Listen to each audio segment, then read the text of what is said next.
Hey guys, tonight we're talking about what it was really like to clean a Mayan ball court after one of the most brutal sporting events in human history. A game where the ball could weigh as much as a small dog, and where losers sometimes ended up as offerings to the gods. If you're enjoying our sleepy history journeys, I'd really appreciate a quick like or a subscribe. And hey, drop your city and the time you're watching in the comments. I love seeing our sleepy community grow across the world. Now close your eyes, lay back, because tonight you're not just watching history, you're living it. The Mayan ball game, known as pits in classic Mayan, wasn't your friendly neighbourhood pickup match. It was a blend of sport, sacred ritual, political theatre, and cosmic symbolism. Imagine a game where the stakes weren't bragging rights or a cheap trophy, but the very balance of the universe. The court itself, called a tlachtli or poktapok depending on the language and region, was more than a playing field. Its long, narrow alley, flanked by towering vertical walls, symbolised the passage between the world of the living and the underworld. Those stone rings mounted high on the sides. They weren't decorative. They were the unforgiving goalpost players had to somehow launch a solid rubber ball through, without using their hands or feet. Only hips, elbows and knees were allowed, which is why this sport was basically ancient Mesoamerican full-contact physics. Cleaning one of these courts wasn't like sweeping a gym floor. After hours of high-speed collisions between human bodies and heavy rubber, the surface was littered with crushed leaves from ceremonial garlands, streaks of plant resin from incense, and traces of animal sacrifice left from the pre-game blessings. Sweat wasn't just present, it was pooled. The air hung thick with the musky tang of human exertion, the acrid bite of burning copal incense, and the sweet rot of tropical humidity that clung to everything. You'd be working under the sun, which in the lowlands could turn the limestone into a frying pan. The Mayans believed these games could influence rainfall and agricultural success, so the matches drew huge crowds. That meant trash in this case, not crumpled soda cups, but discarded maize husks, chewed cacao beans, and the occasional offering of jade beads or animal bones that had to be collected with ceremonial care. Historically, some courts spanned more than 100 meters in length, like the massive ball court at Chichen Itza, which remains the largest in Mesoamerica. Every inch had to be spotless before the next match or ritual, because a court in disarray could offend the gods. And offending the gods wasn't something you could shrug off with an apology. In the Mayan worldview, neglecting ritual cleanliness could invite droughts, plagues, or military defeat. Your tools wouldn't be a mop and a bottle of disinfectant, but woven palm brooms, reed scrapers, and buckets of water carried in clay jars from nearby cenotes. The buckets themselves weren't exactly ergonomic. They'd cut into your palms, slosh half empty over your legs, and leave your feet caked in a paste of limestone dust and stagnant water. You'd also be watched, sometimes literally, by the carved stone faces of gods, rulers, and serpents that decorated the court. A bad job meant not only the disapproval of your living superiors, but the disfavour of the divine. The rubber balls used in these games weren't the soft, bouncy kind you'd find in a schoolyard. They were dense, heavy, and could weigh up to 4 kilograms. Rubber was made by mixing latex from the Castilla elastica tree with the juice of the morning glory vine, which acted as a natural accelerator. The result was a black, springy material that left streaks and scuffs impossible to remove without hours of scrubbing. You'd be crouched low, scraping the stubborn marks from the limestone while your muscles screamed, and the heat reflected off the pale walls like an oven. And here's the fun part. Ball courts weren't just for sport. They were ceremonial spaces tied to Mayan cosmology and mythology, particularly the Popol Vuh, a creation story where the hero twins defeat the lords of the underworld in a ball game. That meant every cleanup was part janitorial work, part sacred duty. The broom in your hand wasn't just sweeping away dirt, it was symbolically maintaining the order of the cosmos. Of course, symbolism doesn't make your back hurt any less. By the end of the day, your skin would be coated in a gritty film of dust and sweat, your knees raw from kneeling on limestone, and your mind ringing from hours of echoing noise bouncing between the walls. The roar of the crowd might be gone, but the court held on to sound like a shell holds the ocean. Even empty, It whispered back every step, every sweep, every breath. And you wouldn't even be done. Because tomorrow there'd be another game, another round of rituals, another mess that smelled of heat and incense and human ambition. Which means if you thought cleaning your kitchen was a chore, you might want to thank the gods you weren't on janitorial duty in the sacred, sweaty, unforgiving world of the Mayan ball court. The thing about cleaning a Mayan ball court is that the worst part isn't the sweat or the ceremonial debris or even the humidity that wraps around you like a damp blanket. It is the rubber. Ancient Mesoamerican rubber was not the clean, factory-perfect substance you imagine. It was sticky when warm, brittle when old, and capable of leaving streaks on limestone that could survive small-scale natural disasters. The Mayans were the first people in the world to figure out how to vulcanize rubber naturally, hundreds of years before Charles Goodyear was even a glint in his ancestor's eye. They did it by mixing latex from the Castilla elastica tree with juice from the morning glory vine, a botanical combination that made the material bouncier and more durable. That bounciness came with a cost. Every time the ball slammed against the wall, it left smears that seemed to fuse with the stone. You could scrape at them for hours with a reed scraper, until your arm felt like a chewed piece of jerky, and you would still see ghostly black marks mocking you from the surface. The courts were sacred spaces, and sacred spaces needed to be pristine. You could not just say it was good enough and go home, because good enough might mean the gods were offended. And offending the gods was like asking for a season without rain, or a surprise military invasion from your neighbours. The weight of these balls also meant the game itself was brutal on both players and the playing field. At up to 4 kilograms, the impact on stone could chip surfaces or leave divots that needed to be repaired. Repairs were done with a lime-based plaster made from burned limestone, and water mixed with organic binders like tree sap or crushed snail shells. You would have to patch these spots before the next event, smoothing them over with a flat stone until they matched the rest of the court. And all of this was done under the sun that seemed determined to roast both you and the limestone to the same crisp shade of pink. Rubber itself had a strong smell, not the faint chemical tang of modern tyres, but a heavy plant-based odour, earthy and almost sweet, that stuck to your skin and hair long after you left. Combined with the smell of copal incense that had been burned in great clouds during the pre-game ceremonies, the whole court became a strange sensory stew.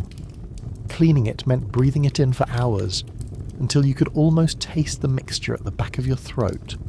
The game was more than sport. In Mayan cosmology, it was a reenactment of myth. According to the Popol Vuh, the hero twins faced the lords of the underworld in a ball game to decide the fate of life and death. That meant the rubber marks were not just smears of plant matter, they were symbolic traces of divine struggle. You were wiping away history and myth layered into one, which would be a beautiful thought if it did not involve crouching for hours in 90% humidity. Courts like the one at Chichen Itza had walls more than 8 meters high, with stone rings set about 7 meters off the ground.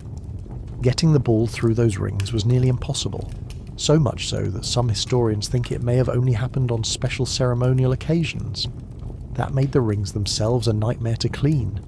You could not just climb up and dust them off with ease. You needed ladders made from wood lashed together with vines, which wobbled unsettlingly when you climbed them with a clay water jar in one hand and a broom in the other. And of course the crowd left its mark too.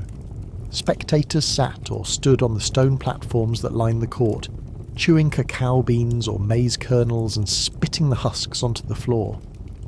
Cacao was a luxury food in Mayan society, consumed as a frothy, bitter drink mixed with chili and maize.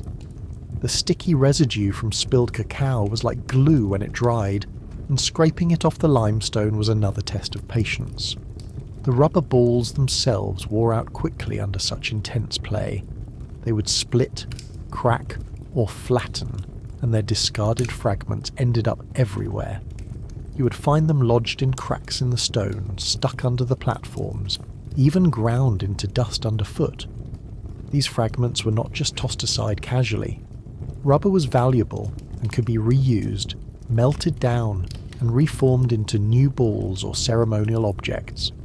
That meant you also had to collect every piece, clean it, and store it carefully, adding yet another layer of work to your already impossible list. All of this was done without the convenience of modern footwear. You were either barefoot or in simple sandals made of woven fibres or leather, which offered no real protection from the hot stone or the sharp edges of chipped limestone. By midday your feet would be swollen, your toes raw, and each step would grind dust into your skin. You could almost hear your archers complaining in a language only tired feet understand. The soundscape of cleaning was its own ordeal. Even without the crowd, the court echoed every movement. The scrape of reed on stone rang back at you in hollow repetition. A dropped water jar could sound like thunder bouncing between the walls, and if the wind passed through at the right angle, it would carry faint animal calls from the surrounding jungle. Parrots squawking, monkeys chattering, as if the outside world was mocking your confinement inside the stone rectangle. Rubber was the problem that tied all of this together. It was why the marks would never fully go away, why your hands would smell for days, and why the gods might still see the ghost of a ball bounce long after the match was over. You could spend an entire day cleaning a single match's worth of damage and still feel like the court was judging you. Which it probably was, given the Mayan belief in the spiritual life of inanimate objects. In their worldview, a ball court had a soul, a personality and a temper, and nothing soured its mood like sloppy maintenance. The next time the crowd returned and the players marched in wearing padded hip guards and ceremonial headdresses, you would stand at the side and watch the first serve slam into the wall you had just spent hours perfecting.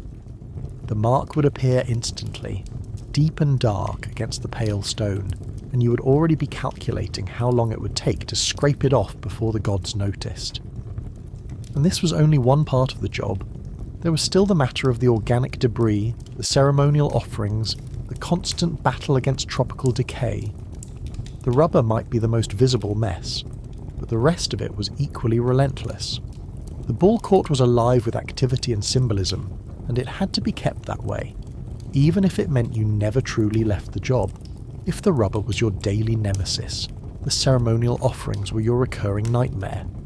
A Mayan ball court was not just a sporting venue. It was a stage for ritual acts meant to please gods, ancestors, and cosmic forces that governed everything from rainfall to warfare. Before and after games, priests and attendants would scatter offerings across the court.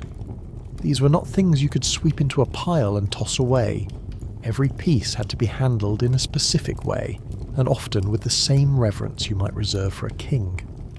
The variety of offerings was impressive in the worst possible way. You might find maize cobs and kernels sprinkled across the playing surface, the golden yellow bright against the pale stone. These symbolized agricultural abundance and had to be collected intact. Sometimes you would be required to separate them by color, because different shades of maize had different ritual meanings.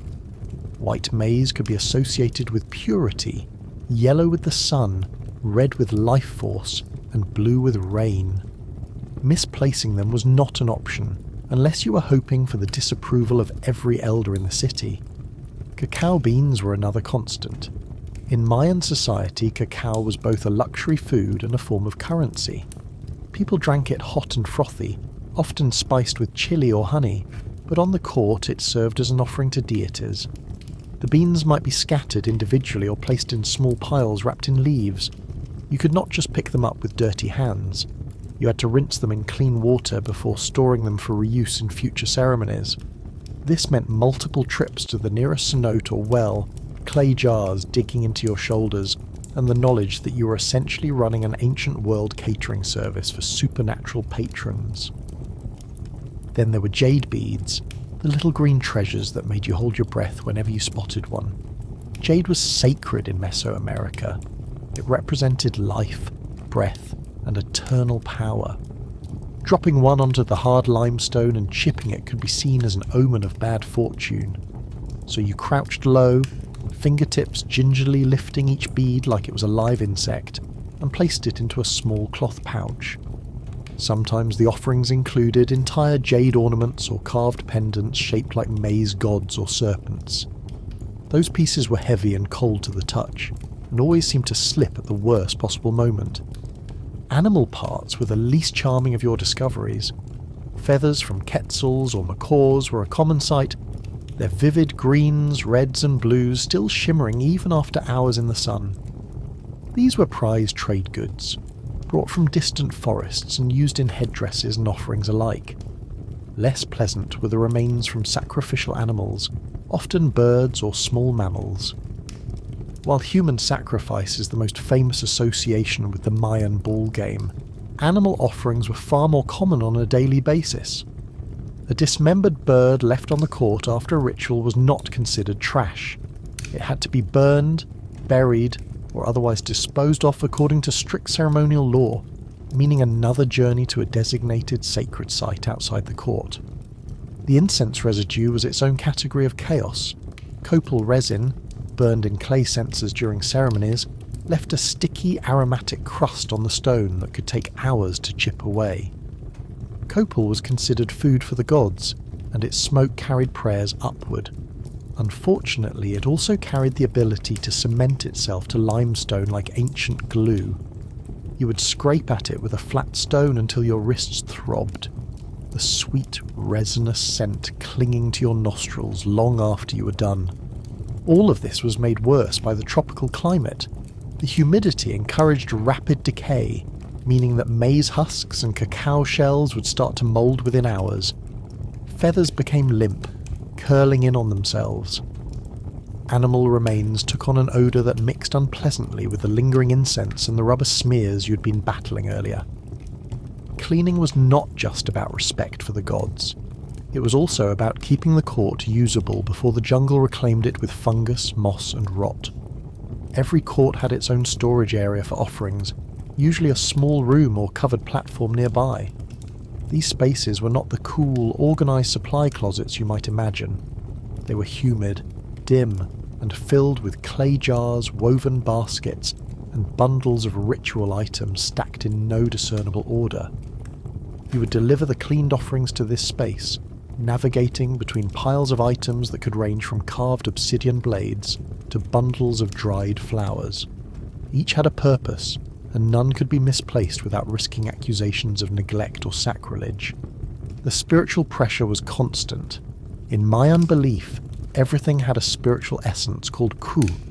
A maize kernel was not just food, it was a living fragment of the gods themselves. A jade bead was a concentrated form of eternal life force. Even a feather carried the spirit of the bird that had worn it.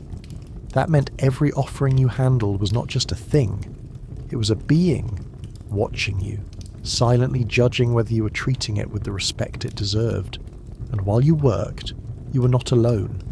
Priests or attendants might hover nearby, ensuring you followed every rule.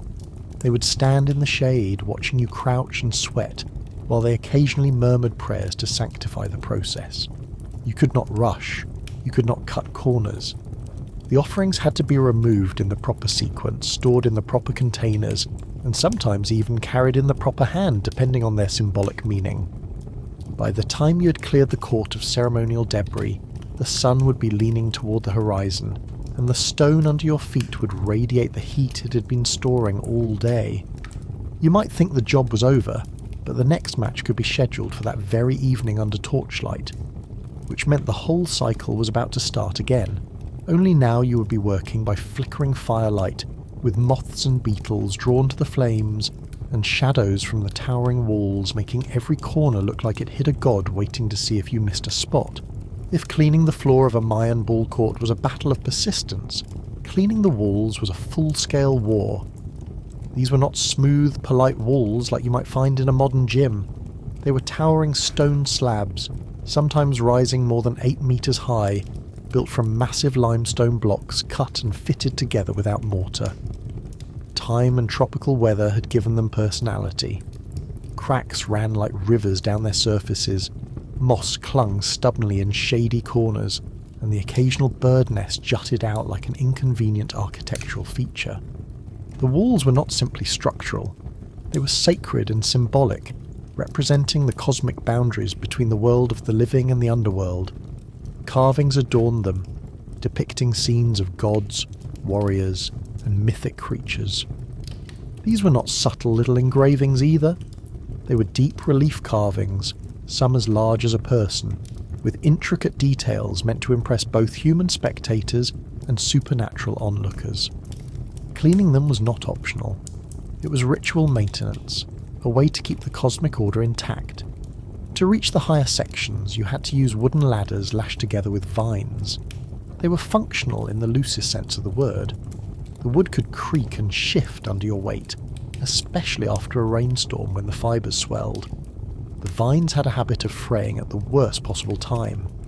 Balancing on one of these ladders while holding a reed brush and a clay water jar was an act of both bravery and questionable judgment. Moss removal was one of the more thankless tasks. In the humid lowlands, moss could grow almost overnight. It thrived in the shaded parts of the wall where the sun rarely reached, creating green smears that spread into the carved figures. You could not simply rip it away. The stone was soft limestone, prone to chipping if you applied too much force. Instead, you had to soak the moss with water, then gently scrape it off layer by layer until the surface was clean. It was a process that could make an entire morning disappear while you remained in one small square metre of wall. The carved serpent heads were the worst. These decorative projections often jutted from the walls at dramatic angles, their open mouths and scaled bodies forming an intimidating part of the court's design. They were placed there to honour Kukulkan, the feathered serpent deity, and to remind players and spectators alike that the game was as much a spiritual trial as a physical one. Cleaning them meant leaning far out from the ladder to reach every curve and groove, your foot finding a precarious grip on a rung that felt like it might give way at any moment. And the serpent's mouth always seemed to collect debris, leaves, feathers, bits of rubber, as if it was actively taunting you. In some courts, the stone rings themselves were mounted high on the walls. These were small compared to the vast surface area, but they demanded particular attention. Marks from the rubber ball were especially prominent here, as players aimed again and again to strike the target. The rings could be carved from a single block of stone, often decorated with intricate patterns. Cleaning them meant not only removing the black streaks, but also clearing out anything lodged inside the hole. Small stones, bird droppings, or the occasional unlucky insect colony. The sun made this job exponentially worse. Limestone reflects heat with impressive efficiency, turning the space between the walls into a giant oven. When you were up high on the ladder, the heat pressed in from both sides, the wall radiating warmth into your face and the ground far below shimmering in the glare. Your hands would slip slightly on the wet reed brush, and the clay water jar might feel heavier each time you pulled it up on its rope. By midday, your shoulders would ache from constantly reaching upward, your neck stiff from craning to inspect each section of carving. Birds were another complication. The high walls offered perfect nesting spots for swallows and other small species. These birds were not shy about defending their homes. They would swoop near your head, clicking their beaks and flapping their wings aggressively. Droppings would streak down the stone, adding yet another layer to your cleaning duties.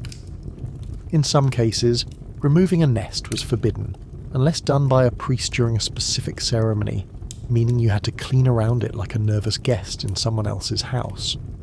The Mayans believed that every part of the court was alive with spiritual energy, and the walls were no exception. They marked the boundary of the game's sacred space, the dividing line between the human and divine realms. Letting them fall into neglect could weaken the link between worlds. That meant you were not just scrubbing moss, you were symbolically reinforcing the cosmic barrier that kept chaos at bay. Unfortunately, cosmic barriers did not come with handholds, and you still had to risk life and limb to keep them spotless. On rare occasions, the walls would be repainted or replastered. This involved grinding pigments from minerals and plants, red from hematite, black from charcoal, yellow from ochre, and mixing them into a lime wash. Applying the new layer was delicate work, as the designs had to be preserved and the surface even. For you, it meant another round of balancing on ladders, this time carrying heavy bowls of paint-like mixture, while hoping the wind did not send it cascading down the wall in streaks that would require immediate clean-up.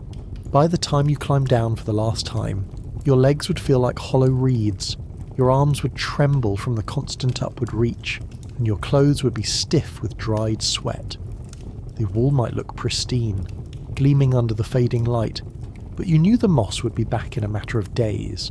The birds would return to their favourite perches, and the rubber marks would reappear the moment the next game began. The walls did not stay clean.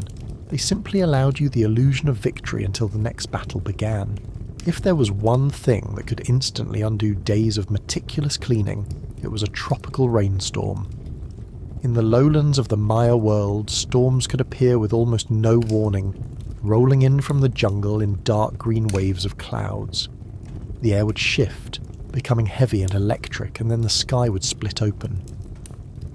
The rain did not fall politely. It attacked, hammering the stone court with a force that turned dust into streams and moss into slick carpets. The court's design was not meant for comfort.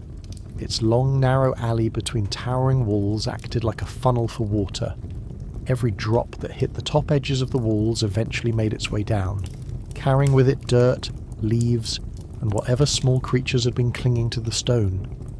Within minutes, the playing surface would be streaked with muddy rivulets, pooling in shallow depressions worn into the limestone from centuries of use. If you were unlucky, you might even have to deal with standing water at one end of the court, creating a slippery mess that would have to be drained before the next match. Draining water from a ball court was not as simple as opening a grate. Many courts had carved channels along the edges that directed runoff toward collection pits or into nearby drainage areas. But these channels clogged easily, especially during a storm when leaves, maize husks, and the occasional unlucky lizard got washed into them. Your job was to clear them out, often while the rain was still falling. That meant kneeling in ankle-deep water, reaching into narrow stone troughs to pull out handfuls of debris, and watching as the rain instantly refilled them. The rain also brought mud. The surrounding ground, often covered in packed earth or crushed limestone, would quickly soften, and every step you took tracked more muck onto the court. Cleaning meant first removing the surface water with reed brooms, pushing it toward the drainage channels, and then scrubbing away the fine layer of silt left behind. This silt was treacherous. When wet, it was as slick as oil, and when dry, it turned into a powder that clung to sweat and created a paste on your skin. Worse still, the rain woke up the jungle. Insects that had been hiding in the heat came swarming into the open. Ants, in particular, seemed to treat the freshly wet court as a convenient new highway. You could be sweeping water one moment and suddenly find your legs crawling with determined insects making their way to higher ground. Frogs and toads hopped onto the court as if auditioning for some mythological reenactment, and snakes occasionally followed, drawn by the promise of a damp hunting ground. Removing them was not officially in your job description, but you could not exactly leave a snake sunning itself on the playing surface before the next ceremony. The rain also wreaked havoc on the court's more decorative elements. Pigment from painted carvings could run, blurring the once sharp lines of sacred designs. Lime plaster repairs made earlier in the week could soften and crumble, requiring another round of mixing, applying, and smoothing before the surface was acceptable again. And if the rain came with wind, you could expect palm fronds, branches, and fruit from nearby trees to be scattered across the court like nature's own version of litter. One particularly stubborn problem was the growth that followed the rain. Moss, algae, and even tiny ferns could sprout in cracks overnight. In the humid climate, spores only needed a brief wet period to get started. By the time the sun returned, you might find that a section of the court you had scrubbed clean days ago was now dotted with fresh green patches. Removing them meant more careful scraping, often under the watchful eye of someone who believed that letting nature reclaim the court was a sign of laziness or even spiritual decay. The Mayans saw rain as both blessing and potential curse. It was essential for agriculture and life, yet too much at the wrong time could ruin crops, flood homes, and in your case, completely sabotage the court. After a storm, you were not just cleaning for appearances, you were restoring balance, making the court ready for the gods and the community. This was part of a larger worldview where human labour maintained cosmic order. Every swept puddle and cleared drain was a small act in the eternal struggle against chaos. Unfortunately, chaos had the advantage of weather on its side. Even after hours of pushing water, scooping debris and scrubbing silt, you could look up at the sky and see the next wave of dark clouds forming.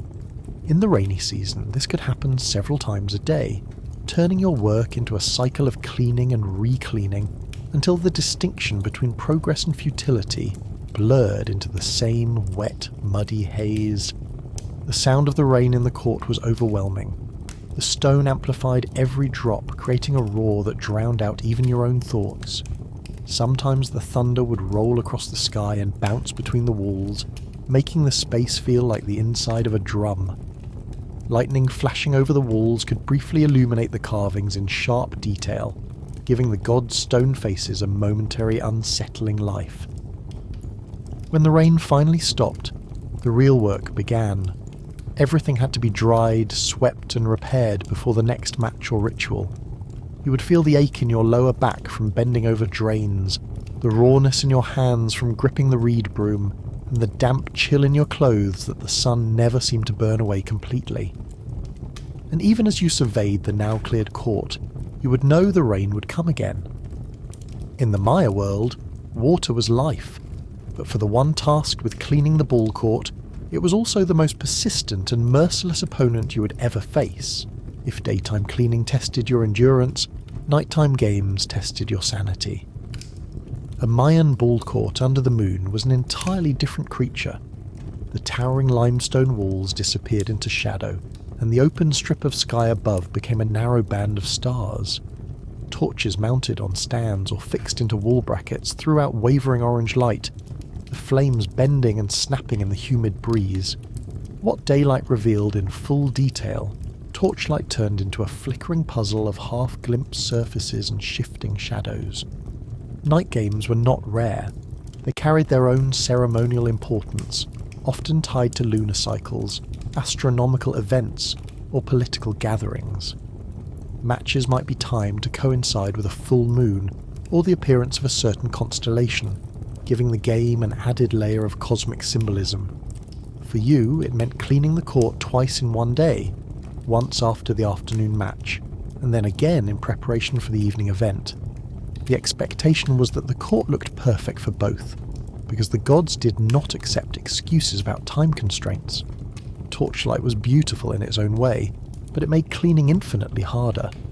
The flicker of flames created moving shadows that made rubber streaks blend into the stone, or offerings vanish until you were nearly stepping on them. What looked like a clean surface from one angle might suddenly reveal a patch of moss or a muddy footprint when the light shifted. You found yourself turning in circles, checking the same area repeatedly, convinced it was clean only to find something new under a different torch's reach. And then there were the insects. Fire drew them from every corner of the surrounding jungle. Moths big enough to make you duck came swirling in, their wings brushing your face. Clouds of smaller insects hovered around each flame, and many inevitably dropped onto the court, their twitching bodies joining the growing list of things you needed to remove. Some would land in your water jars, others would stick to damp patches of limestone, turning your cleanup into an unintentional burial service for the insect population of the region. Torches themselves added to the mess. They burned resin-rich wood, sometimes coated with pitch to make them last longer. This meant they spat out sparks and dripped hot, sticky resin that could land on the court surface or on the carved stonework. Resin was as stubborn as dried copal incense and twice as unpleasant to scrape off. You had to catch it while it was still warm, or risk chiselling it away later at the cost of your wrists and your patience. The crowds at night were different too. Day games could draw farmers, merchants and children, but night games were often attended by the elite, nobles, warriors and high-ranking priests. They arrived wearing elaborate clothing and jewellery, settling themselves on stone benches draped with woven mats. That meant a more formal atmosphere and more elaborate ceremonial offerings, which translated into more clean-up afterward. Jade ornaments, feathers from exotic birds, and carefully arranged piles of cacao beans were common sights. Every item had to be removed with the same care as during the day, but now you were doing it in the dim light, where one misplaced step could send a valuable bead bouncing into the darkness. The humidity at night was no less oppressive than during the day. In fact, it often felt heavier, the air thick with the scent of damp stone, burning resin, and the faint sweetness of cacao drinks being passed around the audience. The limestone under your feet grew slick with condensation, making each step a cautious negotiation between balance and speed. Your sandals would squeak faintly with each movement, a sound you could hear echoing between the walls when the crowd went quiet. Cleaning during a match was impossible. You waited in the shadows at the edge of the court, watching as players in padded hip guards and ceremonial headdresses slammed the heavy rubber ball against the walls.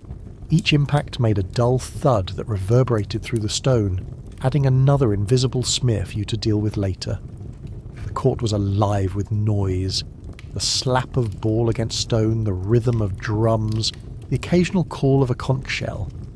These sounds mingled with the chants of spectators, rising and falling in a hypnotic cadence that reminded you the game was as much a ritual as it was a sport. When the match ended, the crowd filed out slowly, their conversations drifting into the humid night air. You stepped forward into the torchlit court, seeing it now for what it really was. A battlefield of scuffs, debris, and offerings. The flames cast the carvings on the walls into deep relief, the serpent heads and divine figures seeming to watch your every movement. Shadows from the torches stretched across the court, making the space feel smaller, more enclosed. Your work began again. You swept cacao husks into piles, collected jade beads, and wiped away the rubber streaks that glistened faintly in the flickering light. You cleaned resin drips from the walls, checked the rings for lodged debris, and cleared the drainage channels in case the night brought a surprise rain. Every so often, you caught movement in the corner of your eye. A moth fluttering near a torch, a lizard darting along the edge of the wall, or a bat swooping low in pursuit of insects. By the time the last torch burned low and the crowd had long since dispersed, the court would be clean again, gleaming faintly under the starlight. You might stand there for a moment, feeling the quiet settle over the space, hearing only the faint drip of water from the walls and the far-off calls of nocturnal animals. And then you would leave, knowing that when the sun rose the work would start all over again. The gods never slept, and in the Maya world neither did the ball court. If the rain could ruin a day's work in minutes, the dry season could cook you alive while you tried to finish it. In the height of the dry months, the midday sun over the Maya lowlands was relentless. The ball court, made almost entirely of pale limestone, reflected the light and heat upward until it felt like you were standing inside a giant clay oven. The towering walls trapped the heat, keeping it swirling around you like a solid thing. Every step you took stirred up warm, dusty air that seemed determined to stick to your skin. The limestone itself was the problem. It absorbed the sun's energy all morning, then radiated it back in the afternoon with the steady persistence of a well-tended hearth. You could feel it through the soles of your sandals, a slow burn that made your feet ache and your calves tighten. When you knelt to scrub away rubber streaks or ceremonial debris, the heat from the stone would seep into your knees and palms until they tingled. By midday, your reed broom handle was warm to the touch, and the water in your clay jar had gone from cool to the temperature of bath water. The Maya knew the sun was a double-edged gift. It was essential for crops, for marking time, for the great cycles of planting and harvest. But it was also dangerous, capable of bringing drought, famine, and exhaustion. In the ball court, the sun's role was woven into the game's symbolism. Some historians believe that certain matches were scheduled at the hottest points of the day to make them more grueling, a way to test the player's strength and endurance in full view of both the community and the gods. That meant if you were cleaning between matches, you were out there too, baking under the same sky, only without the cheering crowds to distract you from the heat. Your clothes clung to you, soaked with sweat that never quite evaporated in the humid air. The dust from the limestone floor stuck to the moisture, coating your skin in a fine, chalky layer that cracked when you moved. Breathing felt heavier, as though each inhale was filled with warm water instead of air. You learned quickly to pace yourself, not because you wanted to, but because the alternative was collapsing in a heap before the court was ready for the next ceremony. The ceremonial debris was even more unpleasant in the heat. Maize husks dried into brittle curls that crumbled when you touched them, scattering fine shreds you had to sweep up all over again. Cacao residue fermented faster, releasing a sweet, sour odour that seemed to follow you no matter where you worked. Feathers from exotic birds wilted in the heat, their colours fading under the relentless light, forcing you to move them quickly into shaded storage before they lost their lustre. The worst part was when the heat caused small cracks in the limestone. Even a hairline fracture could be seen as a flaw that needed repair. This meant mixing more lime plaster, which involved pounding chunks of limestone into powder, adding water, and stirring until it reached the right consistency. Doing this under the sun was a slow kind of punishment. The sweat on your forehead dripped into the mix, and you found yourself wondering if anyone would notice the extra salt. The walls offered no relief. Climbing a ladder to clean the upper carvings meant moving even closer to the full glare of the sun. The stone up there was hotter still, and the air felt thinner, as though it had been sitting in place all day with no breeze to move it. Your hands would slip slightly on the ladder rungs as sweat rolled down your arms, and each trip back down felt like stepping from one oven into another. In the Maya world, heat exhaustion was a known risk, though they would not have called it by that name. There were herbal remedies for weakness and dizziness, often made from plants like chaya or allspice, which were believed to cool the body and restore energy. Whether they worked or not was another matter, but they were offered freely to those who had been working in the sun all day. The truth was that nothing short of shade and rest could undo the effects of hours spent cleaning in those conditions. But shade was a luxury you rarely had. Sometimes you would see shimmering heat waves rising from the court floor, bending the light so that the far end of the space seemed to ripple.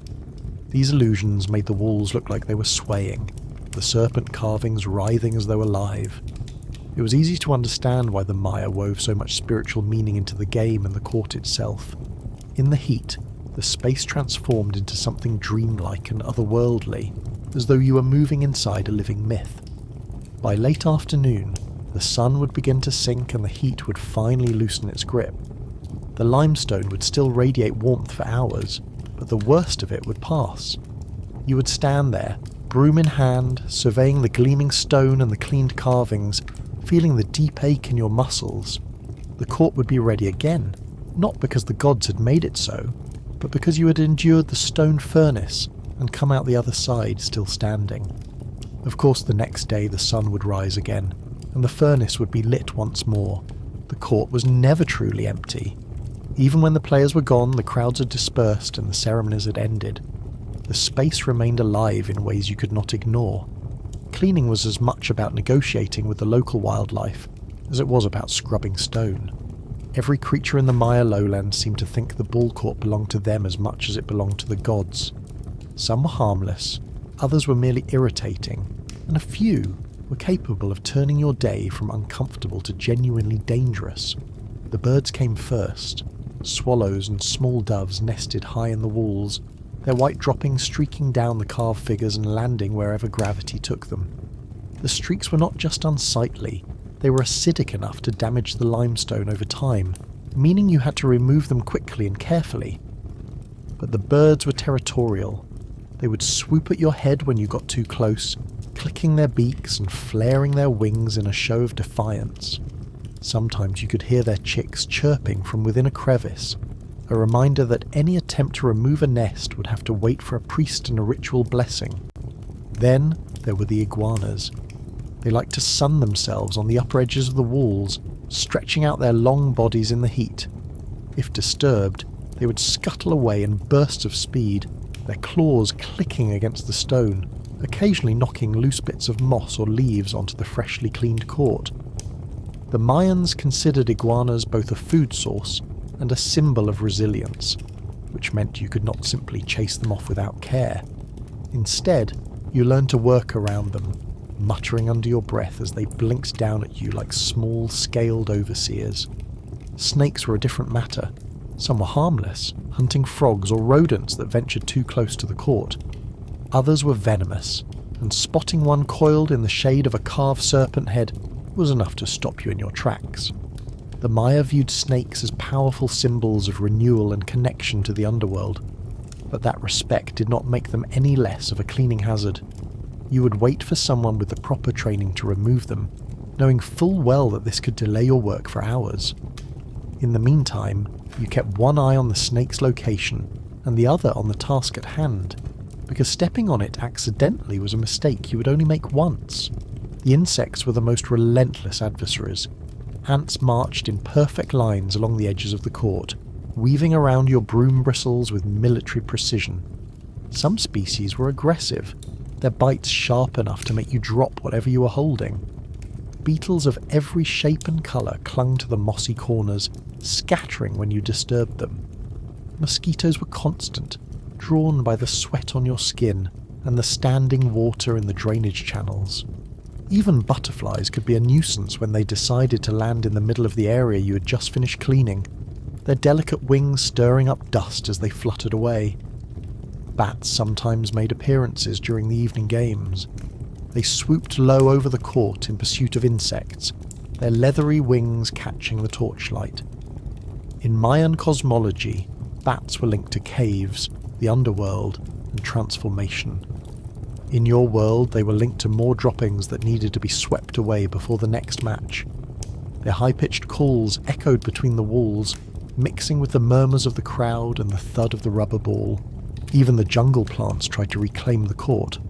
Ferns sprouted in the cracks between limestone blocks, their roots prying apart the stones with slow, patient force. Vines crept in from the surrounding trees, sending tendrils along the base of the walls. Removing them was a constant task, and if left for too long they could damage the structure. The Mayans understood this threat well, which is why bull courts were maintained so rigorously. Letting the jungle take over was not just a sign of neglect, it was an invitation for the sacred space to slip out of human control and back into the hands of the wild. Some days the animals seemed to work in concert against you. A bird would scatter feathers from its perch, an iguana would flick its tail and send leaves onto the floor, and ants would decide that the drainage channel you just cleared was the perfect place to rebuild their nest. Each intrusion meant more work, more time spent undoing what nature had so efficiently done. And yet, in a way, this constant presence of life was part of what gave the court its energy. The Maya believed the world was a web of interconnected forces, human and animal, living and divine. The court was not separate from nature, it was part of it, and you were caught in the middle. By the time you finished clearing out nests, sweeping away droppings, and scraping moss from vine-covered walls, the wildlife would already be eyeing the space again.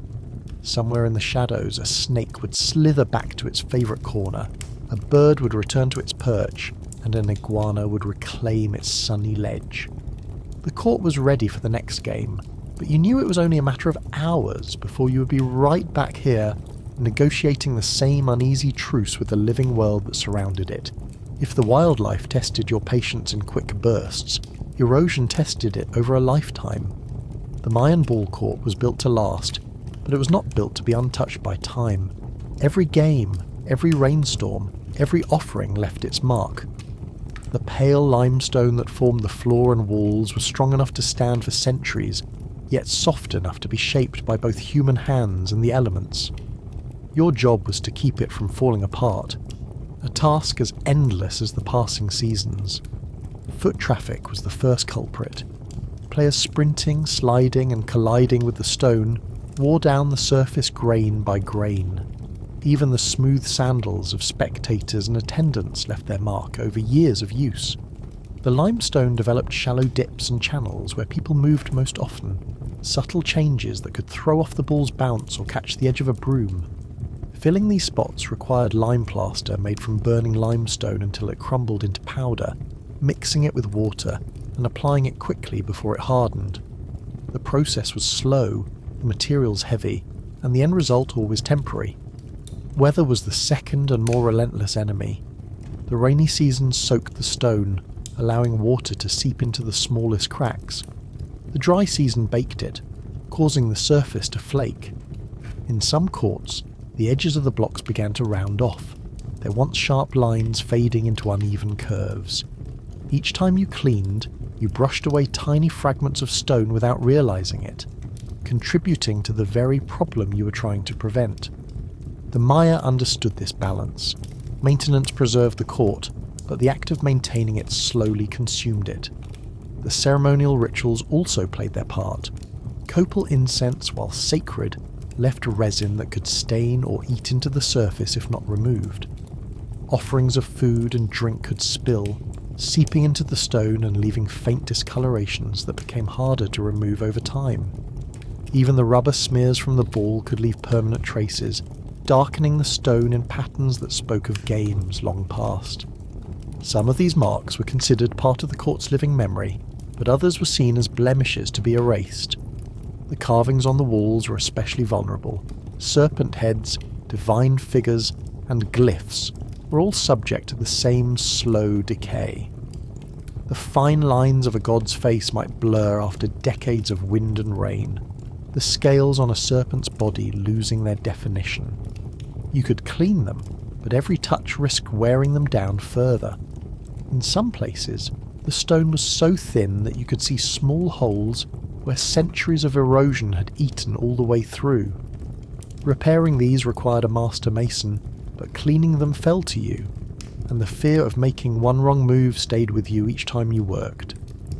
The Maya did not leave the court to crumble.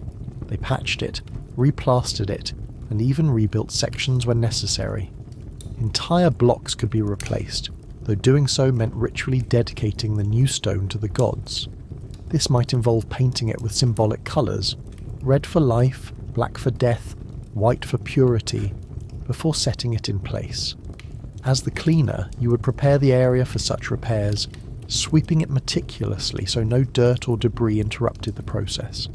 It was ceremonial work disguised as physical labour. Even sound revealed the court's wear. When a ball struck a fresh section of stone, it produced a sharp, ringing note. When it hit a worn or cracked area, the sound was duller, the energy absorbed by hidden weaknesses. You learned to hear these changes, to know where the surface was failing before you could see it. The sound of a dull thud meant a patch job in the near future, and more hours spent mixing plaster under the sun. The slow erosion problem was that you never really won. Every repair was the start of the next one. The court could be pristine in the morning and subtly changed by evening. The gods might see the effort as part of the sacred order, but you saw it as proof that the court was alive in its own way, aging and shifting like any living thing. You were not preserving a fixed monument. You were tending to a patient in eternal recovery, one whose condition would never fully stabilize. And so you kept sweeping, patching and scrubbing, knowing the stone beneath your hands had been shaped by centuries of people before you, and would still be here centuries after you were gone. It was humbling, exhausting, and oddly comforting. The knowledge that your work was both fleeting and part of something that outlasted everything else. The court took as much from your body as it did from your time. By the end of each day, your arms felt like they had been worked on by a team of stone masons, your knees like they had been pounded into the limestone itself. Every muscle from your neck to your toes complained in its own unique language, and yet you had to show up again the next morning because the court would not clean itself. The most immediate pain came from the constant bending and crouching. Scraping rubber streaks from the floor meant long stretches of time with your spine folded over like a reed mat. The heat only made it worse, tightening your muscles and making every movement heavier. Kneeling on the limestone left your skin raw, even with the thin barrier of woven cloth wrapped around your legs. The stone had no give. It reminded you with every shift of your weight that you were working on a surface built for ceremony, not comfort. Your hands told their own story. Hours of gripping a reed broom or a scraper left blisters that hardened into calluses. The woven palm fibres of the broom handles rubbed against your skin, carving grooves into your palms. Clay jars of water, heavy and awkward to carry, dug into your fingers and forearms. Some days your hands ached so much that even sleeping brought no relief. You could feel the phantom pressure of the broom handle long after you set it down. The sun punished you in ways that went beyond heat. Prolonged exposure left your skin darkened and rough, the texture changing over the seasons. The glare from the pale limestone strained your eyes until you saw ghostly after-images whenever you blinked. Shade was a rare luxury, and the moments you found it were brief, often broken by the need to climb a ladder or haul water across the open court. Your feet fared no better. Sandals provided little protection from the heat of the stone or the sharp edges of loose chips. The constant walking, often carrying heavy loads, left your heels cracked and your arches sore. In the rainy season, your feet stayed damp for hours, softening the skin until it was easy to cut or bruise. The dry season brought the opposite problem: thick calluses that could split painfully if you stepped the wrong way. The Maya knew physical labour came with a price, and they had their own ways of managing it. Muscle aches were treated with poultices made from crushed plants like chia leaves, believed to draw out heat and reduce swelling. Sore joints were massaged with oils from seeds or tree resins, sometimes mixed with ground chili for warmth. Bathing in cenotes or rivers was more than hygiene. It was therapy, the cool water easing the strain in your muscles after hours on the court. Diet played a role too. Maize, beans and squash formed the base of most meals, providing the carbohydrates and protein needed for sustained labour. Cacao drinks were sometimes consumed not just for pleasure, but as a source of energy, the bitter, frothy liquid acting as both stimulant and ritual offering. Workers might also chew on pieces of raw cacao or nibble on roasted maize kernels during long cleaning sessions, a small boost in the middle of a sweltering day. Even with these measures, fatigue was constant. There was no week of rest, no prolonged break between games.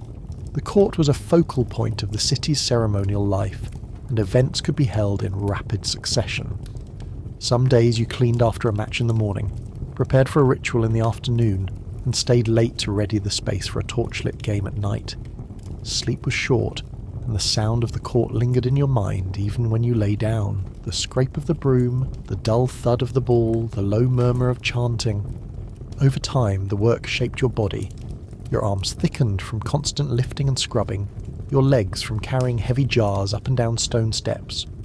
Your back curved slightly forward from years of bending, and your gait slowed from the strain on your knees. The physical cost was visible, but so was the endurance. You could carry loads that would tire a less experienced person in minutes, and you could navigate the court's ladders and platforms without hesitation. Still, the toll accumulated. You knew the aches would never fully fade, the small injuries would never completely heal. The court asked for constant attention, and in return, it claimed a little more of your strength each day. You were part of the maintenance, but also part of the erosion, a living tool in the endless task of keeping the sacred space ready for the gods. Cleaning the ball court was not simply a matter of sweeping, scrubbing and hauling water. It was a ritual act woven into the religious and political life of the city. Every movement was shaped by rules, some practical, others spiritual, and all enforced with the certainty that if you failed to follow them, the consequences could be far worse than a stern lecture. In the Maya world, mistakes in sacred spaces could anger the gods, invite bad omens, and in some cases require costly ceremonies to set things right. One of the most basic rules was the order of cleaning. You could not just tackle whichever section looked dirtiest. The work followed a sequence that began at the ceremonial centre of the court and spiralled outward. This reflected the Maya belief in balance and symmetry, with the centre as the heart of the world and the edges as the borderlands. Cleaning in the wrong order was not only disrespectful, it was thought to disrupt the harmony of the space. There were also restrictions on who could touch certain items. Some ceremonial offerings, such as jade ornaments or specific types of feathers, could only be handled after a purification ritual. This might mean washing your hands in water infused with crushed herbs, or briefly holding them in incense smoke before touching the object. If a sacred item was damaged, the responsibility fell on you to explain how it happened and to assist in the ritual repair or replacement. That was not a conversation you wanted to have with a priest who'd been standing in the sun all afternoon. Certain parts of the court could only be entered in specific ways. The side platforms where spectators and officials sat were approached from the ends, never from the middle, to show respect for the space. The stone rings mounted on the walls were off limits except when specifically ordered to clean them. Touching them without cause was believed to symbolically disrupt the connection between the earthly game and its divine counterpart. Even your broom could not be laid against these areas, as that would be considered improper contact.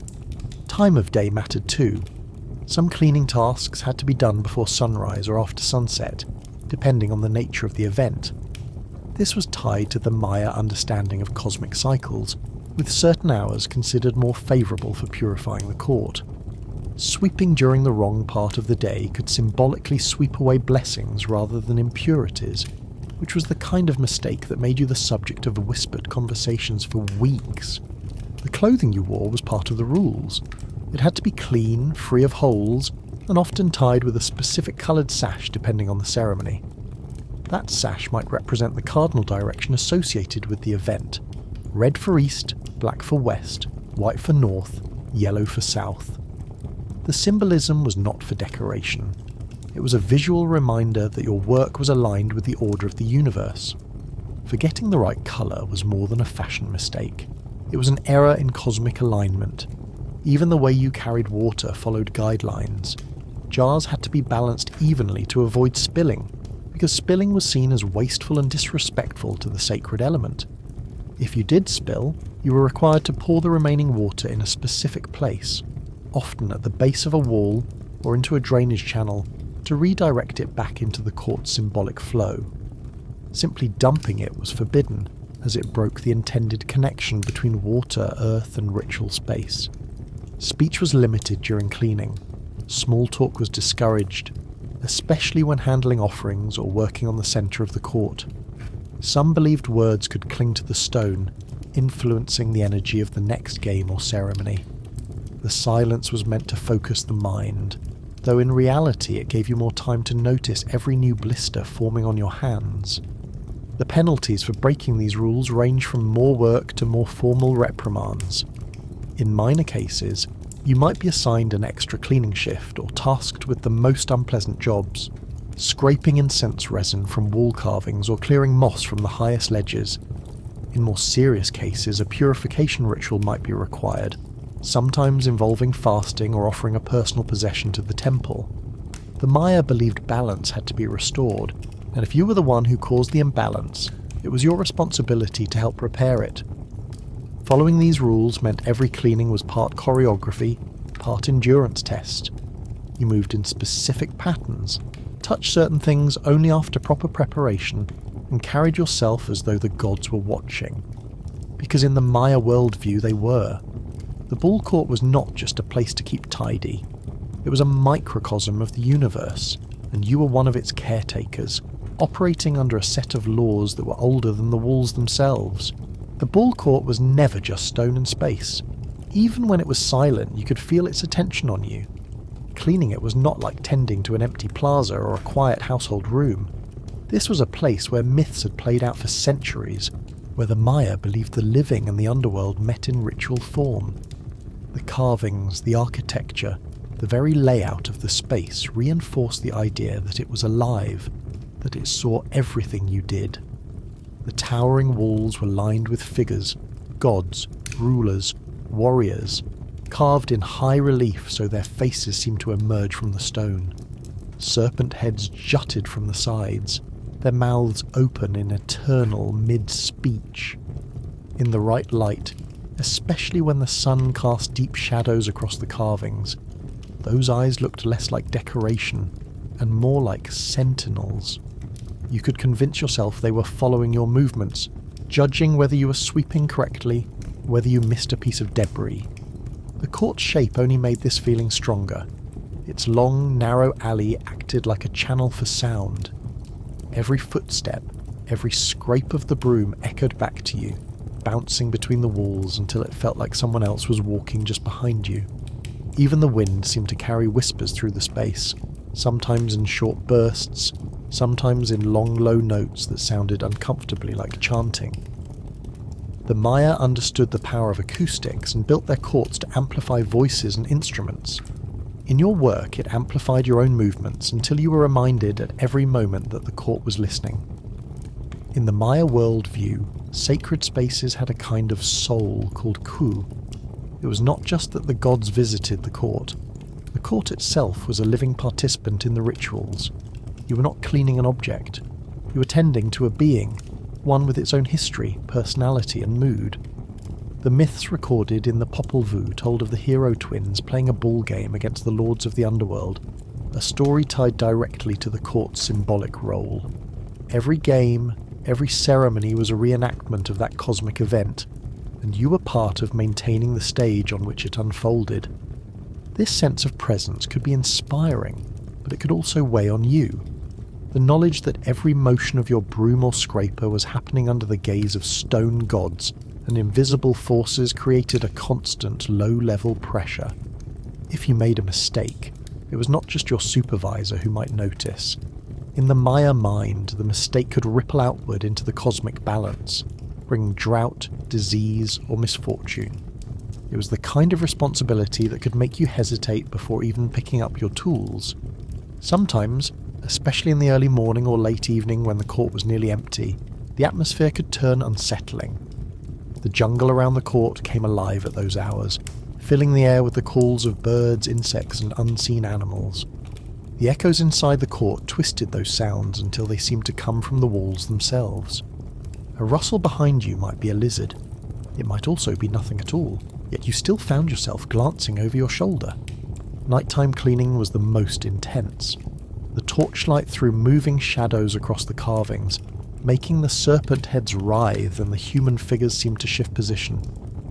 The sound of your own breathing would mingle with the crackle of flames and the distant hoot of an owl, an animal often associated with the underworld. The Maya believed owls were messengers between worlds, which was not particularly comforting when one decided to perch on the wall above you. For the Maya, this ever-present awareness of being watched was not paranoia. It was part of the structure of reality. Humans lived in a world intertwined with divine forces, and the ball court was one of the strongest points of contact. You were not alone there, not even for a moment. That belief shaped your mindset, making you careful, deliberate, and respectful in ways that went beyond basic discipline. The court could feel heavy with history, as if the air itself was dense from centuries of ceremonies and contests. Each mark you cleaned, each offering you removed, was a small act in a much larger story. You might spend hours scraping moss from a serpent carving, and still feel like you had only touched the surface of its significance. The gods might be silent, but the space itself seemed to hum with the weight of its purpose. Working in that environment day after day left its mark on your mind as much as on your body. You learned to accept the sensation of being observed, to let it push you toward precision rather than hesitation. But you also knew it would never entirely fade. The court had seen countless cleaners before you, and would see countless more after you. It remembered, in its own way, every hand that had cared for it.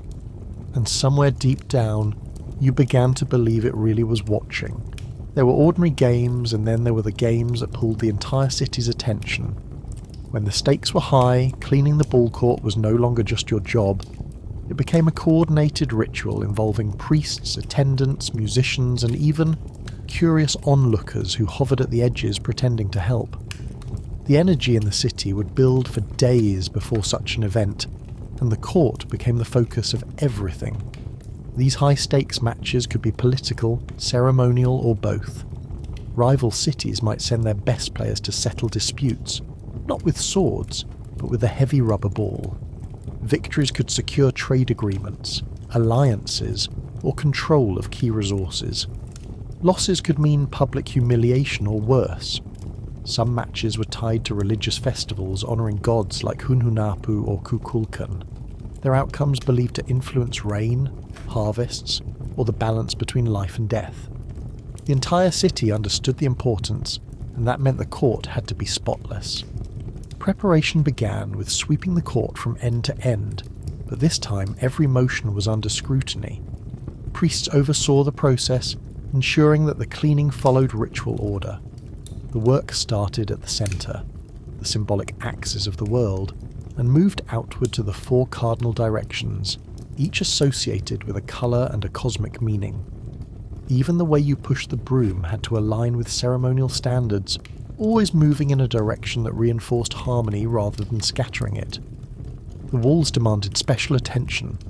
Every carving of gods, rulers, or mythic animals was washed with water brought from a sacred source, often a cenote. These were not casual rinses. You worked slowly, careful to avoid damaging the stone, while priests murmured prayers beside you. The serpent heads, with their open jaws, were polished until they caught the light, their scales standing out sharply against the pale walls. It was said that a gleaming serpent meant the gods were watching with favour. The rings mounted high on the walls received their own treatment. Ladders were set up, and you climbed with care, balancing clay jars of water and bundles of soft fibre cloths. Any streaks of rubber from previous games were scrubbed away until the stone was smooth. The rings were symbols of perfection and divine challenge. Leaving them marked was unthinkable for such an important match. Ceremonial offerings were arranged in precise patterns on the court before the game. These might include maize in all 4 colours, cacao beans, jade beads, and feathers from exotic birds. Some were placed directly on the floor, others in shallow stone basins at the edges. Your task was to ensure the space was clean before these items were set down, so they rested on pure, unmarked limestone. Even a stray leaf was enough to disrupt the arrangement, forcing you to redo a section. Musicians began to arrive as you worked, carrying drums, rattles, and conch shells. The sound of their instruments echoed through the court, mingling with the scrape of your broom and the murmurs of the priests. The air grew thick with the scent of copal incense, burned in clay censers positioned along the sidelines. The smoke curled upward, catching in the warm air and drifting toward the carved faces on the walls.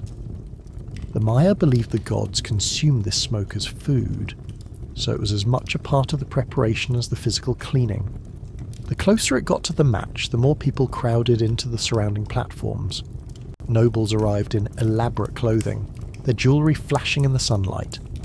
Market vendors set up near the court's entrance, selling food, drinks, and small offerings.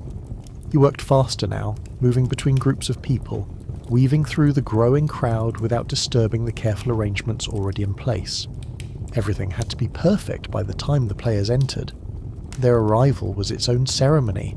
Dressed in padded gear to protect their hips, elbows, and knees, they moved with a deliberate, almost solemn pace. For the Maya, this was more than sport. It was a reenactment of the mythic ballgame between the hero twins and the lords of the underworld, a cosmic drama where the court was the stage and the players were living symbols. By the time you stepped back, the court looked transformed. The limestone gleamed, the carvings stood out in sharp detail, the offerings were arranged like a painting brought to life. The scent of incense hung in the air, and the sound of drums rolled through the space like a heartbeat. It was ready, and you knew that after the match you would be cleaning it all over again. But for now, it was flawless. A kind of perfection that would last just long enough for the first serve to mark the floor again. When the final point was scored and the last echo of the rubber ball faded between the towering walls, the real work began. High-stakes games left behind high-stakes messes, and no matter how perfect the court looked before the match, it was never the same afterward. You stepped into a battlefield of scuffs, scattered offerings, and the debris of an entire city's worth of excitement compressed into one sacred space. The rubber streaks were the first thing you noticed. Fresh marks from the ball's impact stood out like fresh ink against the pale limestone. Some were shallow, others so deep they almost seemed carved into the surface. These were not just unsightly, they disrupted the court's symbolic purity, so they had to be removed quickly. You crouched and scraped, the smell of hot rubber still lingering in the humid air. Then came the offerings. Maize kernels of every colour lay scattered across the floor, kicked loose during the match. The arrangement of cacao beans, so precise before the game, was now a random sprawl that stretched halfway across the court. Jade beads had rolled into cracks between the stones, and you had to kneel and feel for them with your fingertips. Every bead was sacred, and losing even one was unacceptable. Feathers from ceremonial headdresses floated down from the platforms, drifting lazily through the air before landing in places that seemed designed to be the most inconvenient. Some had wedged themselves into the carved mouths of serpent heads. Others clung to the damp corners where moss liked to grow. Bright red macaw feathers and shimmering green quetzal plumes were too valuable to leave behind, so each had to be collected carefully and stored in baskets lined with soft cloth. The incense was still burning when you began sweeping. The sweet resinous smoke of copal clung to the air, mixing with the scent of sweat, earth, and the faint tang of blood from scraped knees and elbows. The clay censers that held the incense left rings of soot and sticky resin on the stone. Cleaning these was its own challenge. The resin bonded to the limestone in a way that resisted even the sharpest scraper, forcing you to work slowly to avoid damaging the surface. The crowd had left its mark too. Bits of woven matting used for seating were abandoned in corners, frayed from being dragged across stone. Vendors had dropped maize husks and spilled drinks along the edges. Children's handprints smeared the lower walls where they had pressed themselves close to watch the game. Every surface carried traces of the thousands of people who had filled the court just hours earlier. The noise was gone, but the court still felt alive. The echo seemed to cling to the walls, a faint ghost of the cheers, drum beats, and conch calls that had filled the space. Working in the aftermath felt almost intrusive, as though you were stepping into a story that was not yet finished. The Maya saw these games as living rituals, and the energy of the event did not vanish when the players left.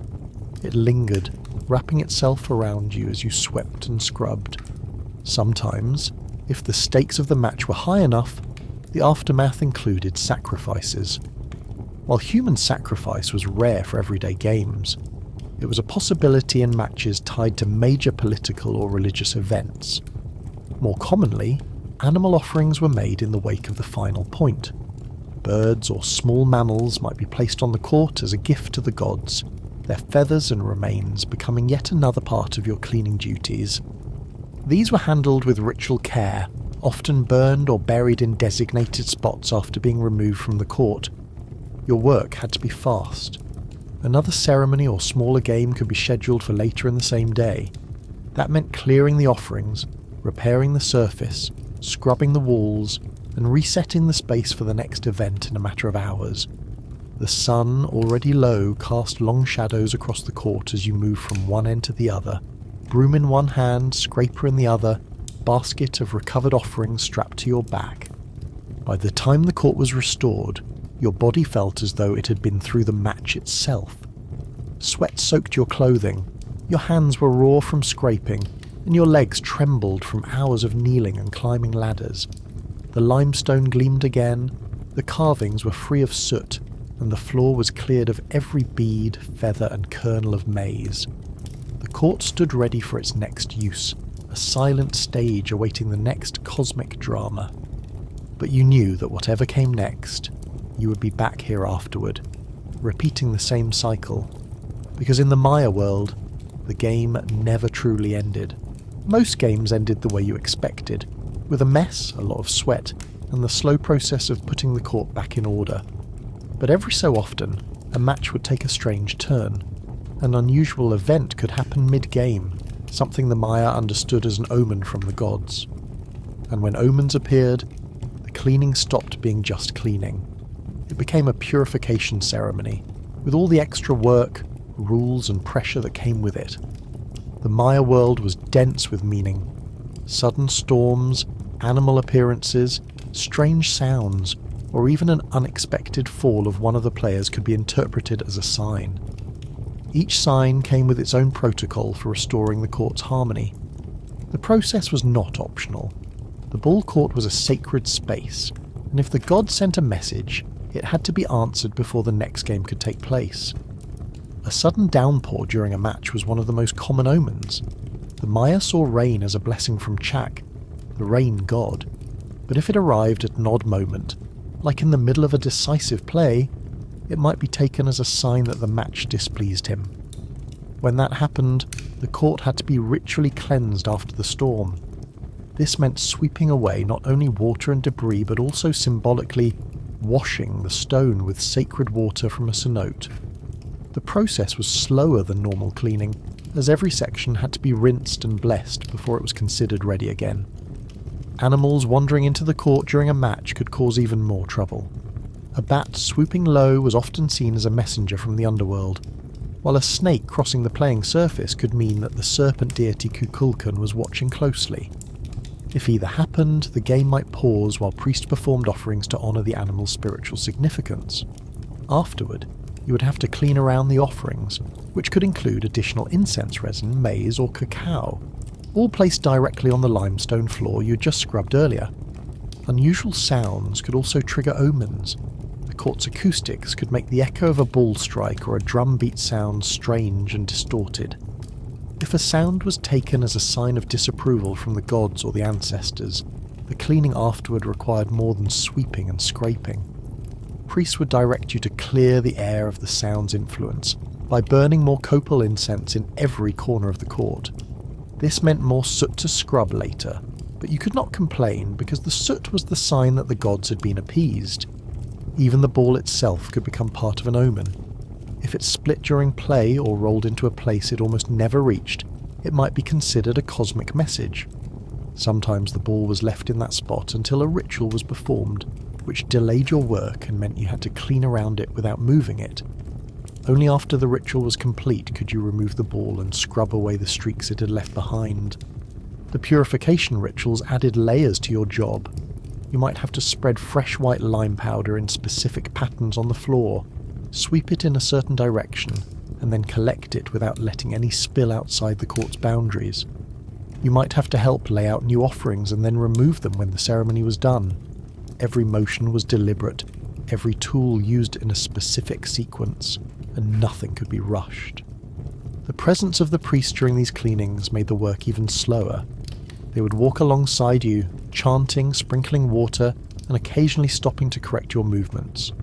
You had to keep pace with them, neither rushing ahead nor falling behind, which turned the already slow process into something closer to a moving meditation. The only problem was that your knees and back were not meditating. They were aching under the strain of moving so carefully for so long. By the time the purification was finished, the sun might already be setting, the torches lit, and the air thick with smoke from hours of incense burning. The court would be spotless, its surface gleaming under the flickering light, the omens acknowledged and balanced. But you knew the gods could send another sign at any time, and when they did, the cleaning would begin all over again, this time with even more ceremony. If you thought the court was busy during a single high-stakes game, festival season proved how wrong you were. These were the periods when the city seemed to revolve entirely around the ball court. Days of matches, processions and ceremonies blurred together until you could not remember when one ended and the next began. For you, the cleaner, it meant there was no such thing as a finished court, only one that was briefly less dirty before the next crowd arrived. Festival season was tied to the Maya calendar, often aligning with key agricultural and astronomical events. The completion of a planting cycle, the start of the rainy season, or the observation of an important celestial alignment could all trigger celebrations that lasted for days.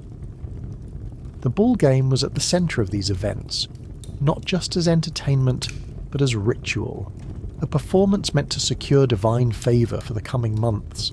The schedule was punishing. Games began in the morning, sometimes before the sun was fully up, and continued into the evening under torchlight. Between matches, the court had to be reset completely.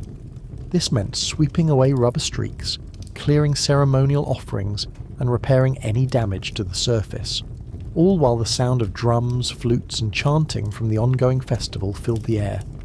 The noise never stopped, and neither did you. The offerings multiplied during these festivals. It was not enough to have maize, cacao, and feathers. Now there were carved figurines of gods, small bowls of honey, bundles of herbs, and even elaborate woven mats placed directly on the court for ceremonial use. Every one of these items had to be removed, cleaned, and stored before the next match. The more important the festival, the more elaborate the offerings, and the longer it took to clear them away. The crowds were larger too. Nobles from surrounding cities might attend, bringing their own retinues, servants, and ceremonial goods. Market vendors set up stalls near the court, selling food and drink that inevitably found its way onto the playing surface in the form of spilled liquids and discarded husks. Children darted into restricted areas, leaving handprints and footprints in places you'd already cleaned twice that day. The court's walls needed extra attention during festivals. Processions often passed through the space, with participants carrying banners, incense burners, and torches. Soot from the flames and resin drips from the incense would stain the carvings, requiring careful scrubbing to restore their detail. If rain arrived in the middle of all this, it turned the soot into a sticky paste that clung stubbornly to the limestone. The ceremonial demands increased as well. Priests oversaw each step of the preparation, making sure the cleaning followed the proper ritual order. Sometimes this meant pausing in the middle of sweeping so they could bless the tools or sprinkle the floor with sacred water. You learned to move quickly when you could, then stand completely still when required, your muscles aching as you waited for the next signal to continue. Food played a larger role during festivals, and that meant more mess. Special drinks made from cacao, maize, and honey were prepared in large quantities. These were poured into painted ceramic cups, which when spilled, left sticky patches that had to be scrubbed before they hardened. The sweet scent drew insects, forcing you to sweep constantly to keep ants and beetles from establishing themselves on the court. By the third or fourth day, fatigue became a constant companion. Your arms ached from sweeping, your knees burned from kneeling on stone, and your hands were stiff from scraping rubber marks. The court began to feel like a living thing that resisted your efforts, reclaiming its mess faster than you could clear it. And yet, the moment the next game began and the crowd roared, the exhaustion faded just enough to keep going. The festival's end brought no real relief. When the last procession left and the final game was played, the court looked as though a small army had marched through it. The debris was thicker, the rubber streaks darker, the offerings more scattered. It took days to return the space to its pre-festival state, and by the time it was finally ready, you knew the next event was already approaching on the calendar. The shift from the dry season to the rainy season was the most unpredictable time to work the court. You could start the morning under a bright sky, the sun already turning the limestone into a frying pan, and end the day soaked to the bone under a sudden storm that seemed to arrive out of nowhere. Cleaning in those conditions was not just about sweeping and scrubbing. It was about reacting, adapting, and sometimes surrendering to the fact that you would be doing the same job twice before the day was over. The dry season's final weeks brought their own problems. The air was thick with dust, carried in from the surrounding roads and open fields. Every breeze swept a thin film of it onto the court, dulling the pale limestone and settling into the carved details of the serpent heads and divine figures. You could spend hours brushing the walls clean, only to look back and see a fresh layer already forming. The dust was so fine it found its way into your nose, your mouth, and the water jars you carried, giving everything a faint gritty texture. In the heat, the rubber marks from the ball softened slightly, releasing their smell into the air. Scraping them became both easier and more unpleasant, the streaks smearing before they came free. The sweat running down your arms mixed with the dust and left pale streaks across your skin. Even the reed brooms seemed to pick up more debris than they cleared, their bristles clogging with dust that had to be shaken out every few minutes. Then came the storms. The Mayan knew the rainy season's arrival was not gentle. The first clouds could gather in less than an hour, the light shifting from gold to grey, the wind carrying the damp metallic scent of incoming rain. When it hit hard. Sheets of water poured into the court, racing down the walls and pooling in the low spots. Drainage channels filled quickly, clogging with leaves, maize husks, and any loose debris left from the morning's match. You were instantly ankle-deep in muddy water, trying to clear blockages before the court flooded entirely. The real problem was when both weather extremes hit on the same day. A dusty morning meant the court was already coated in a fine layer of grit, and the rain turned it into a slippery paste that stuck to everything. The limestone became slick underfoot, the walls wept muddy streaks, and every step felt like walking on soap. Your tools became heavier with clinging muck, and the water in your jars went from clear to cloudy almost immediately. The transition period also brought swarms of insects. Dry season pests like ants and beetles were still active, but now mosquitoes and other water-loving species joined them. The standing water in the drainage channels and the damp air around the court made it an insect paradise. Cleaning meant swatting constantly, trying not to spill your tools or slip while brushing away the day's mess. The Maya saw the start of the rainy season as a time of renewal, a gift from the gods to feed crops and fill reservoirs. In the ball court, it was more like a test of endurance. Matches still went on, sometimes even scheduled to honour the season's arrival. That meant the court had to be ready, no matter how many times the weather forced you to start over. The priest might bless the rain, but you were the one sweeping the puddles it left behind. By the end of a day caught between dust and downpour, you would be streaked with mud, coated in grit, and carrying water in your sandals whether you wanted to or not. The court might look perfect again under the fading light, but you knew tomorrow could bring the same chaos. In this season, the only certainty was that the cleaning was never really finished. If you thought high-stakes games and festival days were intense, nothing compared to the days when visiting rulers arrived. Political visits turned the ball court into the centrepiece of diplomacy, and your cleaning job into something more like preparing a palace for inspection. Every inch of the court had to speak of the city's wealth, power and devotion to the gods. That meant no shortcuts, no missed spots, and no chance of blending into the background if something went wrong. These visits were major events.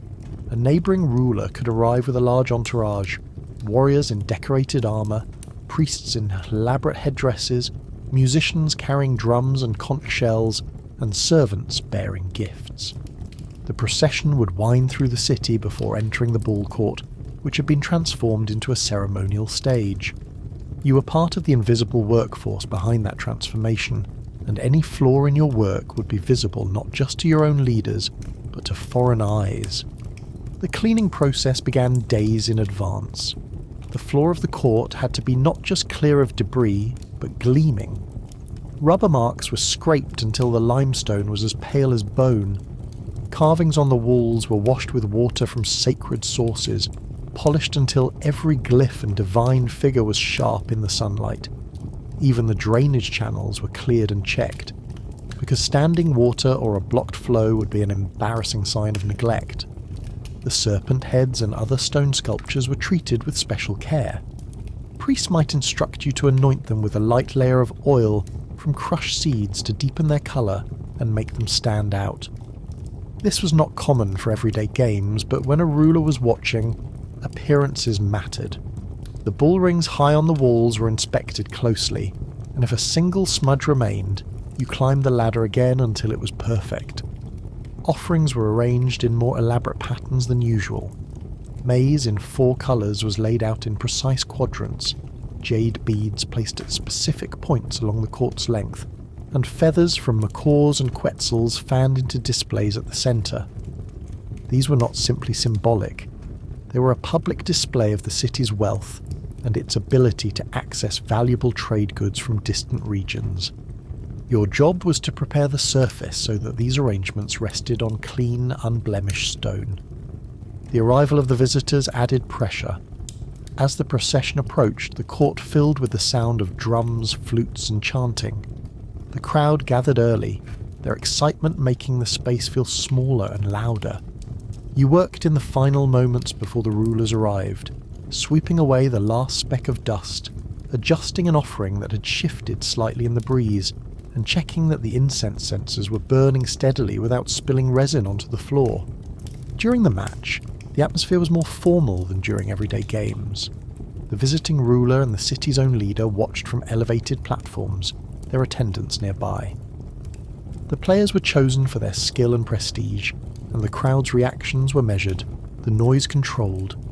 Your role was to remain in the background, ready to address any unexpected mess, a spilled drink, a fallen feather, or debris from the ball striking the walls.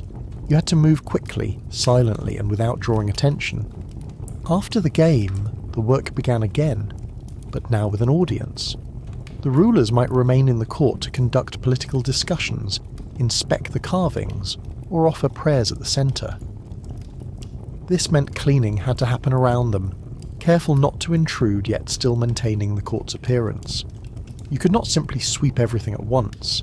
Instead, you moved methodically, starting at the edges and working inward, all while keeping an ear open for any instruction from the priests or attendants. The stakes were high. A well-kept court reflected on the entire city. If it looked neglected, it suggested weakness or a lack of devotion to the gods. If it shone, it reinforced the image of a powerful, organised and pious community. You were part of that message, even if no one spoke your name. The visitors might never know who cleaned the court, but they would remember whether it looked worthy of their presence. By the time the visiting ruler departed, the court had been cleaned multiple times in a single day. The offerings were collected, the floor swept again, and the walls inspected one last time before being left to rest. The quiet that followed felt almost unreal after the noise and ceremony, but you knew it would not last long. Another match, another ceremony, another visit. The court was always waiting for the next reason to demand perfection. Some parts of the ball court were easy to reach. Others seemed designed to test how much you valued your own safety. The towering walls, the carved serpent heads, and the stone rings mounted several meters above the ground all demanded regular cleaning, and none of them offered a stable, convenient way to get there. If you wanted the court to look flawless, you had to climb. And climbing in the Maya lowlands was never just climbing. The walls rose higher than two people standing on each other's shoulders, made of massive limestone blocks fitted so tightly you could barely slip a reed between them. The only way up was a ladder, and ladders were not the sturdy, carefully engineered things you might imagine.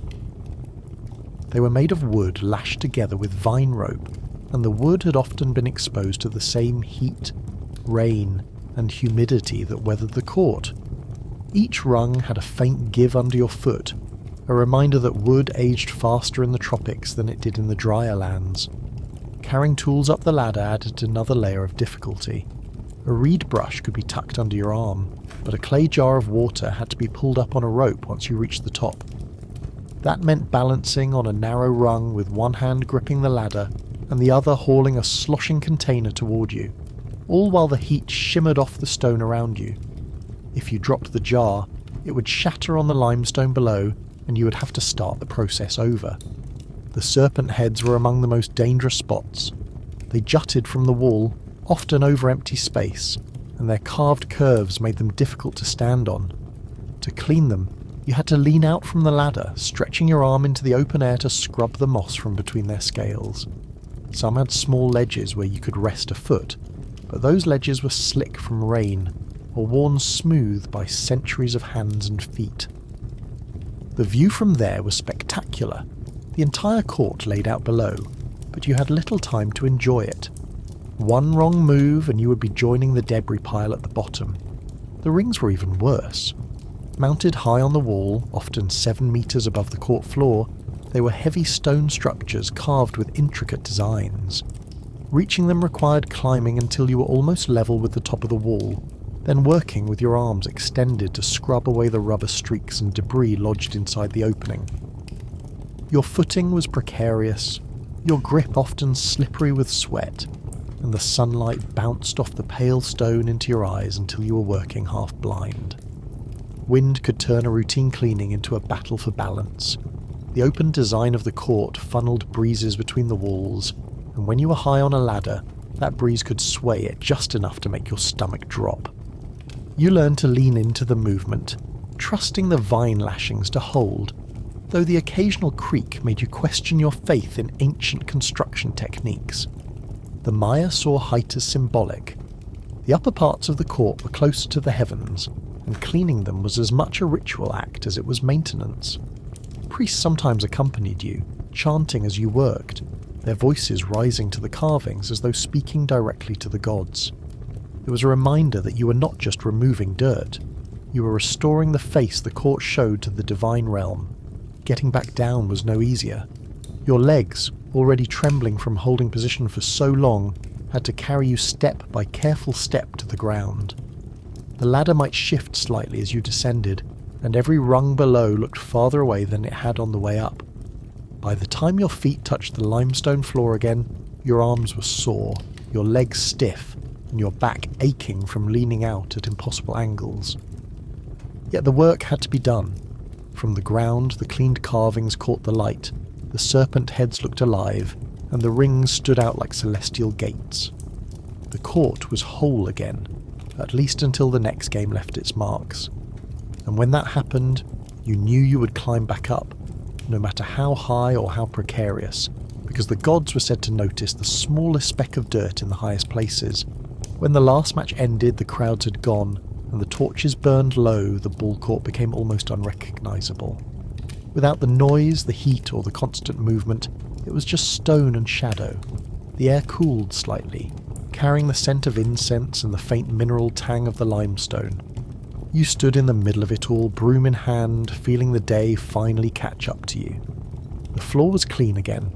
The walls, even the highest points, were free of streaks and moss. The serpent heads gleamed faintly in the moonlight, their carved scales casting long shadows onto the smooth limestone.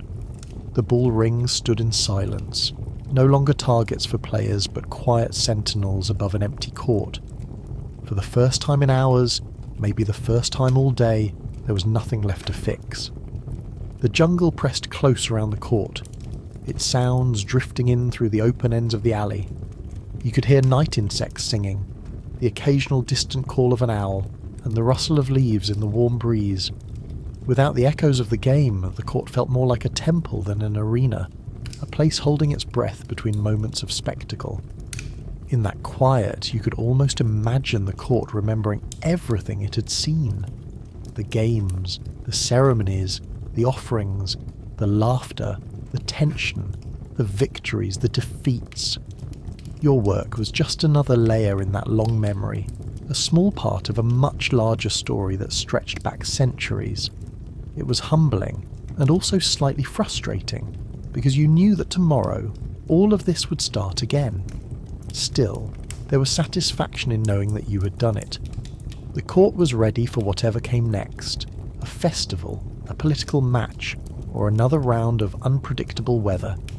You might not get credit for it, but the gods, the players, and the city would step onto this space tomorrow and find it worthy of their rituals.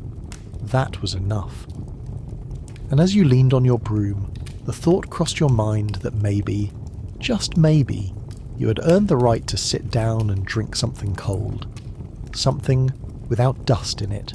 Something without rubber streaks in it. Something that definitely did not involve hauling a clay jar across a sun-baked court.